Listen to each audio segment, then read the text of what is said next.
Alors, bienvenue pour cette nouvelle interview du Didi Marathon Prévention. Donc, je reçois aujourd'hui Alison Marshall, qui est photothérapeute. Voilà. Bonjour Donc, Jenny. Alison va nous présenter sa pratique, comment elle en est venue à monter ce projet d'être photothérapeute et puis en quoi ça consiste. Alors, la parole est à toi pour que tu nous expliques comment ça fonctionne, qu'est-ce que tu fais et comment ça marche. Voilà. Ok, donc déjà merci pour ton invitation Jenny.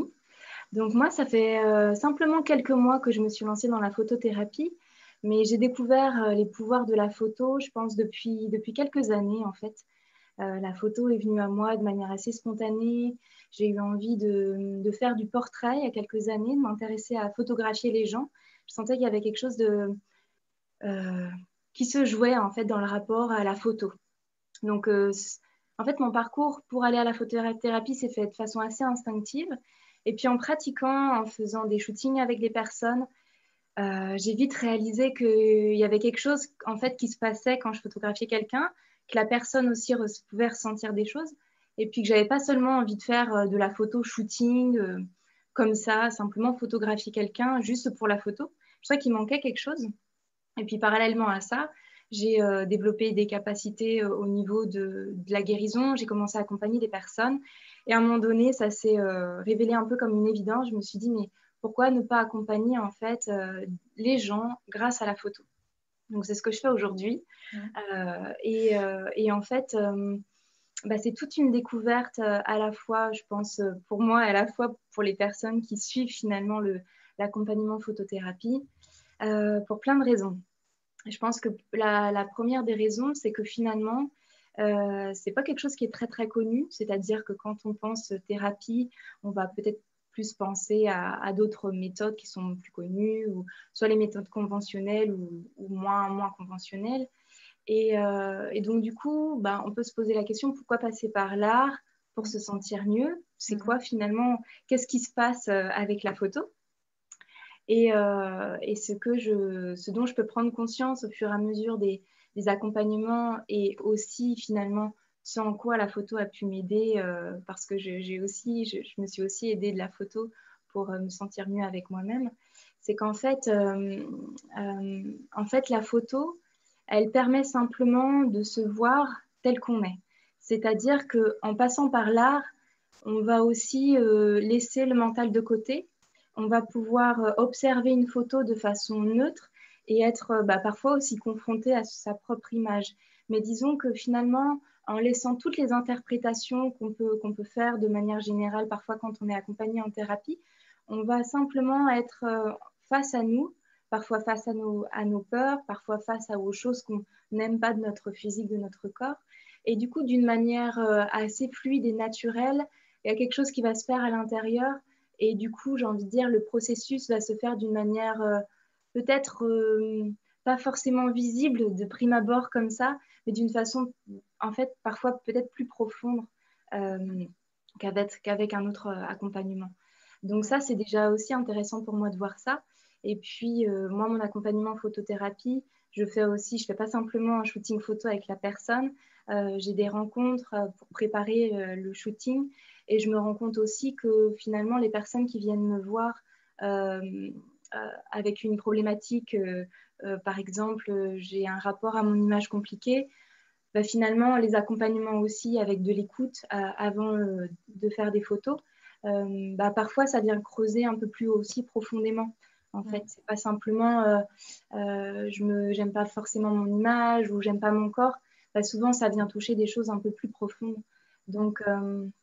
Donc ça, c'est aussi un aspect assez particulier du coup de cette profession, mais aussi très très riche et très très intéressant.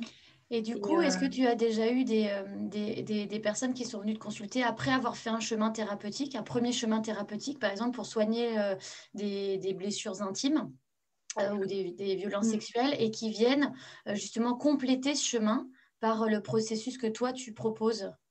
ouais. Alors, j'ai pas eu encore de personnes spécifiquement par exemple, il n'y a pas eu encore une femme qui est venue à moi en me disant j'ai subi des violences sexuelles, et du coup, Mhm. euh, mais en fait, ce dont je me rends compte, c'est que j'ai accompagné des femmes qui, au cours finalement des accompagnements donc thérapeutiques avant le shooting, m'ont parlé de certaines violences qu'elles ont pu subir ou qu'elles se sont fait subir avec leur conjoint, par exemple. Donc, c'est vrai que les violences sexuelles, on parle aussi parfois simplement on a l'image aussi l'agresseur, l'agressé, Oui. ou alors la pédophilie quand ça se passe dans l'enfance. Mais finalement, parfois, on peut aussi, se mettre soi-même dans des situations de violence, en fait. Et cette situation que peuvent connaître certaines femmes en finalement acceptant d'avoir des rapports physiques alors qu'elles ne le veulent pas, même si c'est avec le conjoint, ça peut créer aussi à l'intérieur une certaine forme de dégoût de soi-même, de violence vis-à-vis de soi-même, de non-amour de soi. Et par rapport à ça, oui, la photo, oui, le fait de se regarder en face, oui, le fait d'être accompagné par quelqu'un par rapport à cette thématique du corps, peut aider et peut apporter du doux. Ouais. Et du coup, c'est une reconquête à la fois de leur image, de leur estime, de leur confiance. Tu as senti qu'il y avait vraiment des personnes qui, après le shooting ou quelques semaines, quelques mois après, avaient vraiment plus de confiance en elles, qu'elles se sentaient mieux dans leur corps? Oui, en fait, étant donné que mon accompagnement est quelque chose ça se passe plus sur du long terme. Ouais. Donc, je fais souvent 1 ou 2 rencontres avant le shooting, même parfois 3. Enfin, je m'adapte vraiment à la personne parce que j'ai envie que le shooting se fasse au bon moment, au moment juste. Je sais que ça peut être assez violent d'être pris en photo par quelqu'un comme ça. Donc, j'essaie vraiment de sentir quand c'est le bon moment. Donc, déjà, le fait de voir l'évolution au fur et à mesure de l'accompagnement, oui, je m'en rends compte. Je me rends compte que rien que par la parole, il y a des choses qui se libèrent, il y a des compréhensions qui se font assez fortes, en fait, justement par rapport à ce non-amour, à ce désamour, à cette violence à l'intérieur qui peut toujours exister. Et par rapport à la fin d'accompagnement, oui, j'ai pu le voir en effet. Une femme que j'ai, notamment je pense à une en particulier que j'ai accompagnée et qui a ensuite parlé de moi à d'autres personnes en disant que ça lui avait fait énormément de bien. Et parce qu'en plus, lorsqu'on se fait accompagner en shooting photo, moi, ce que je propose aussi aux personnes que j'accompagne, c'est de créer un shooting vraiment sur mesure à elles. C'est-à-dire que on va aller à l'intérieur, souvent en méditation, voir quelle est la bonne séance photo pour elles. Et le fait d'être accompagnée dans ce shooting-là, ça ouvre des portes à l'intérieur. Le fait d'être vue, d'être photographiée dans des moments où on se sent parfois soit en communion avec la nature ou dans un environnement qu'on aime. Je pense que de cette manière, on peut encore plus après s'autoriser à être soi. Et, je pense qu'ensuite, les effets, moi j'ai simplement eu des retours après les séances de personnes en feedback comme ça. Mais je pense que les effets sûrement doivent être beaucoup plus sur le long terme et plus profonds. D'accord, c'est extrêmement intéressant. Du coup, tu leur fais toucher la reliance au cœur aussi pendant cet accompagnement. Ouais. Et du coup, tu m'avais parlé aussi quand on s'était rencontrés que tu avais eu un grand projet aussi d'interviewer des femmes dans le monde. Est-ce que tu veux nous en parler? Parce que ça, c'est ce qui s'est passé avant que tu deviennes photothérapeute, en fait, hein. C'est ça, c'est un peu... Ouais, c'est Ouais. ça. En fait, c'est comme si tous mes projets étaient en fait un peu liés, je pense. Accompagner le féminin et valoriser le féminin et le mettre en valeur et montrer sa beauté, je pense que c'est quelque chose d'important pour moi. Et donc, ouais, les deux projets se sont un peu chevauchés et ont mûri lorsque j'étais au Brésil. Donc, en fait, un tour du monde au féminin, donc c'est un documentaire, on va dire ça comme ça. C'est une série d'interviews en fait que je réalise, donc, qui sont diffusées gratuitement sur YouTube. Pour le moment, il n'y a que 2 interviews. Et donc le but en fait, c'est d'interviewer des femmes qui m'inspirent, des femmes que je rencontre qui font partie de mon quotidien, de mon entourage. Donc j'ai interviewé une amie au Brésil, une autre amie ici en Bretagne, et il y a d'autres femmes qui attendent, entre guillemets, pour les interviews. Mais en fait, je me suis rendu compte depuis quelques années que finalement, la sagesse, les compréhensions, comment on peut dire, l'amour et Et la spiritualité, mais d'une façon beaucoup plus pratique, en fait, elle est en chacune d'entre nous. On a toutes eu un parcours de vie qui a fait qu'à un moment donné, on a réalisé des choses. Et j'avais envie justement de partager ça au plus grand nombre et aussi d'interviewer des femmes qui avaient pas forcément un parcours, on va dire, lambda, qui ont fait aussi des choses qui sortent du commun, pour qu'en fait, on puisse se dire aujourd'hui, être une femme, en fait, c'est pas le stéréotype qu'on a pu apprendre quand on est enfant, jeune fille ou adulte, mais du coup, s'autoriser aussi à sortir des cases, et ça, c'est super important pour moi. Mm. Oui, donc à la base, toi, tu es juriste de formation, Ça. hein, Mm. voilà, dans les droits de l'homme, hein, c'est mes Oui. souvenirs. Voilà. Et donc, du coup, en fait, c'est peut-être ça aussi ton chemin où il y a eu peut-être une prise de conscience entre ce qui était inscrit noir sur blanc et puis ce qui est la réalité dans ce qu'on vit, dans nos vies aujourd'hui, quoi. Ouais. Je pense qu'il y avait à la fois le fait que en travaillant en tant que juriste, alors j'ai pas spécialement approfondi, c'est-à-dire j'ai fait quelques stages, mais je me suis vite rendu compte que l'humain faisait pas partie des institutions. Donc ça m'a ébranlé la première fois. Et je me suis dit, mais finalement, si l'humain n'est même pas au sein c'est-à-dire entre collègues ou dans l'écoute entre les gens, lorsque on travaille dans des milieux juridiques qui défendent les droits de l'homme, alors il est où?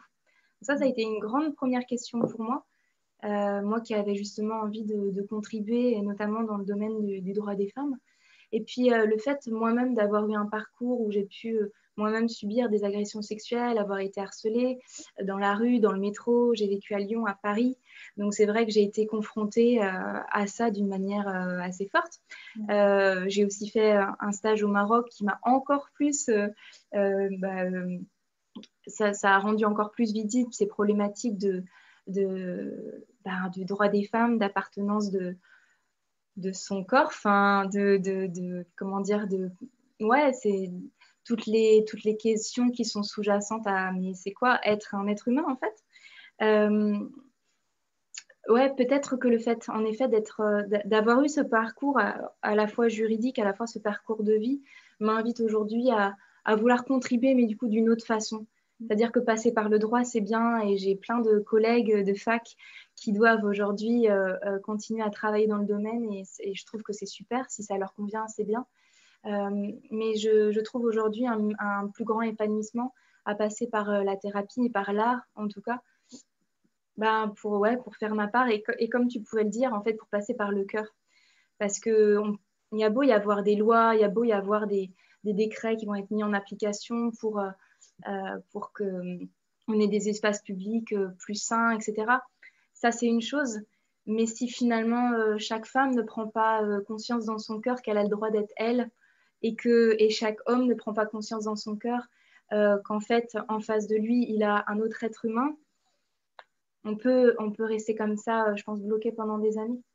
Donc je pense qu'aujourd'hui, pour moi, le plus important, c'est de contribuer à l'éveil de l'amour en chacun, quoi, tout simplement. D'accord.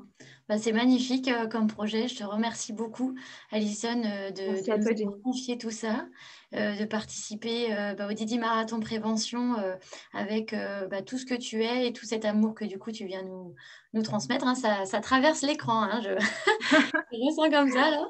Et vraiment, merci beaucoup. Donc, je mettrai les références de ton projet et aussi donc de ton activité du coup sous la vidéo que chacun pourra retrouver. Et ben, merci Super. beaucoup. Et puis, je te dis Merci, à très Jenny. bientôt. À bientôt. Merci. Merci.